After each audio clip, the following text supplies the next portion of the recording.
অ্যারের প্রথম উপাদানের সঙ্গে শেষ উপাদানের মানের অদল বদল করা হবে।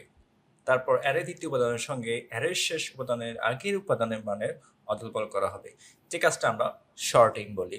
শর্টিং হচ্ছে আমরা আগের মানগুলোকে পর নিয়ে যাওয়া, পর মানগুলোকে আগে নিয়ে আসা, যেটা আমরা অ্যাসেন্ডিং আর ডিঅ্যাসেন্ডিং বলে থাকি।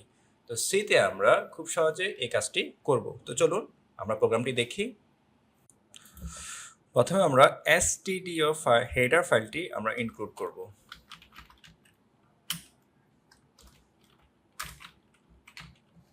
ডট হেডার ফাইল, তারপর আমরা মেইন ফাংশন কল করব এবং আমরা একটি অ্যারে কল করব, অ্যারে ডিক্লেয়ার করব, যেখানে আমরা 5টি ভ্যালু রাখব। অ্যারে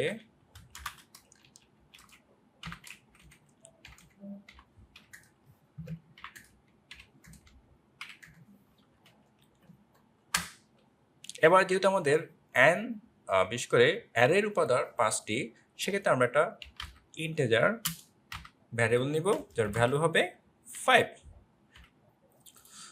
পাশাপাশি আমরা আরেকটি ভ্যারিয়েবল ডিক্লেয়ার করব, কোনো ভ্যালু অ্যাসাইন করব না। এরপর মান অদল বদল বা শর্টিং হওয়ার জন্য আরেকটি ভ্যারিয়েবল নেব টেম্প নামে, এবং আমরা একটা প্রথম লুপ চালাবো ফর। এই প্রথম লুপের মাধ্যমে আমরা অ্যারের উল্টো দিক থেকে মান অদল বদল করে উল্টে দেওয়া হবে। আমরা ফর লুপ নিলাম। ফার্স্ট আমরা ইনিশিয়ালাইজ করব i যদি 0 হয় এবং i যদি n থেকে ছোট হয়, তাহলে ডিভাইডেড 2 দিয়ে ভাগ যাবে। যদি কন্ডিশন মিলে যায় তাহলে এক এক করে সে বাড়বে। সেক্ষেত্রে আমরা লিখতে পারি i প্লাস প্লাস, এটাকে আরেকভাবে লেখা যায় i ইকুয়াল i প্লাস 1। তার মানে প্রত্যেকবার লুপ চলবে, এক এক কিছু যোগ হবে। এটাকে আরো ইজি করে লেখা যায়, সেটা হচ্ছে i প্লাস ইকুয়াল 1, আমরা এভাবে লিখতে পারি। তাহলে কি হবে? তাহলে প্রথমে আমরা সামনের দিকের মান ট্যাম্পে রাখবো। ট্যাম্প সমান আমার ভ্যালুর নাম কি? অ্যারে। এর ভিতরে আমরা রাখবো কাকে? i কে। এরপর আমরা যে কাজটি করবো, পিছনের মান সামনে নিয়ে আসতে আমরা যে কোডটা করব, অ্যারে i সমান array n minus 1 minus i।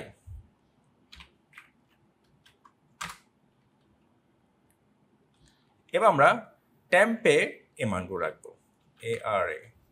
Array same এই কোডটি আমরা এখানে করব।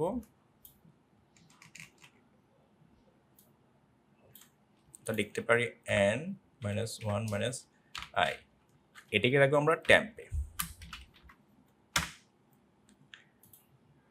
এবার আমরা দ্বিতীয় লুপ চালাবো।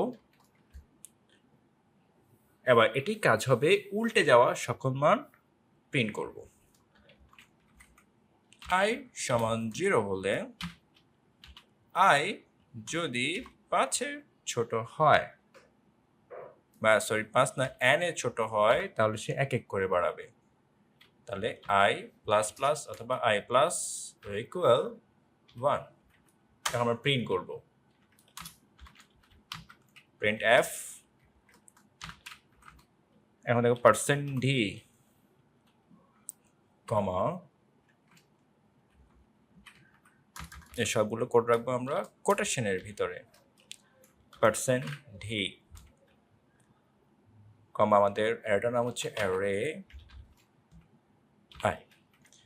আমাদের যেহেতু প্রোগ্রামটি শেষ, সেক্ষেত্রে আমরা রিটার্ন 0 বলে দেব।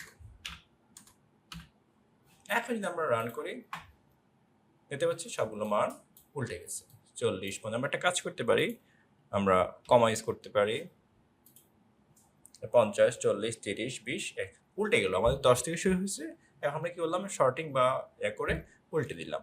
আমি চাইলে এখানে n রাখতে পারি, নিচে নিচে নিয়ে আসতে পারি। নিউ লাইন ক্রিয়েট করব, ব্যাকস্ল্যাশ n, চলে আসলো। এভাবে আমরা এই কোডের মাধ্যমে যে কোনো মানকে অদল বদল করতে পারি, উল্টাতে পারি, বা অ্যাসেন্ডিং ডিএসসির মাধ্যমে শর্টিং করতে পারি।